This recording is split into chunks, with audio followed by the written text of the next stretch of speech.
तो क्या भारतीय जनता पार्टी के कार्यकर्ता सिर्फ दरी बिछाने और पोस्टर लगाने के लिए ही होते हैं? भारतीय जनता पार्टी का स्वर्णिम दौर चल रहा है, स्वर्ण काल भी कह सकते हैं। और वैसी परिस्थिति में भारतीय जनता पार्टी अपने कार्यकर्ताओं को आगे करने की बजाय दूसरे दलों से नेताओं को अपने दल में ला रही है, फिर उनको टिकट दिया जाएगा। तो वैसी परिस्थिति में यह सवाल जरूर खड़ा होता है कि भारतीय जनता पार्टी के जो कार्यकर्ता हैं, जो तपे तपाए कार्यकर्ता हैं, जो वफादार कार्यकर्ता हैं, जिन्होंने पार्टी के लिए खून से लेकर पसीना तक दिया है, उनका क्या होगा? पिछले दिनों राष्ट्रीय जनता दल और कांग्रेस के विधायक शामिल हुए भारतीय जनता पार्टी में। कांग्रेस से मुरारी प्रसाद गौतम और सिद्धार्थ सौरभ, और राष्ट्रीय जनता दल से संगीता कुमारी भारतीय जनता पार्टी में शामिल हो गई। और एक बार फिर बिहार की राजनीति को सरगर्म करते हुए भभुआ विधानसभा क्षेत्र से आरजेडी के विधायक भरत बिंद ने भी भारतीय जनता पार्टी की सदस्यता ले लिया। औपचारिक तौर पर वो भाजपा के साथ चले गए।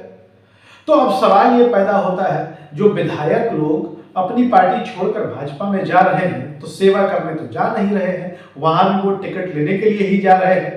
और अपनी पार्टी छोड़कर बीजेपी में शामिल होने के लिए जो शर्त उन्होंने रखी होगी, बाकी क्या क्या शर्तें रखी गई होंगी, क्या क्या पूरा किया गया होगा, ये सवाल अपनी जगह है। लेकिन सच्चाई ये है कि टिकट की गारंटी तो दी गई होगी कि भाई आप अपनी पार्टी छोड़कर हमारे दल में आइए, हम आपको आने वाले चुनाव में भारतीय जनता पार्टी का टिकट देंगे।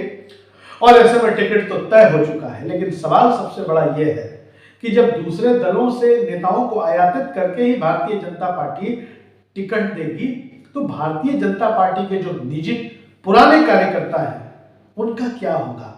भारतीय जनता पार्टी के कार्यकर्ताओं की भूमिका सिर्फ दरी बिछाने, पोस्टर साटने और जिंदाबाद जिंदाबाद करने तक ही सीमित रह गई है।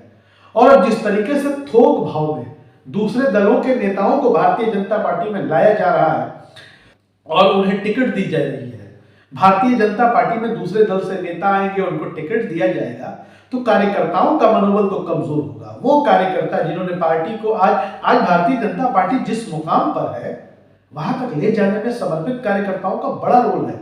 और उन कार्यकर्ताओं को दरकिनार करके दूसरे दलों से नेताओं को लाके, ये सही है कि जब दूसरे दल से नेता आते हैं तो हेडलाइंस मैनेजमेंट हो जाता है, मीडिया में, थोड़ी सोशल मीडिया में वाहवाही हो जाती है। लेकिन कार्यकर्ताओं का क्या होता होगा? बात तो कार्यकर्ताओं की भी होनी चाहिए, सवाल कार्यकर्ताओं का भी जरूर उठना चाहिए। क्योंकि भारतीय जनता पार्टी जैसे अनुशासित कार्यकर्ता दूसरे दल में बहुत कम ही पाए जाते हैं। वीडियो अच्छा लगे तो शेयर करिए, अपनी राय जरूर लिखिए। और आप इस विषय पर क्या सोचते हैं, अपनी राय कमेंट बॉक्स में जरूर लिखिए। धन्यवाद।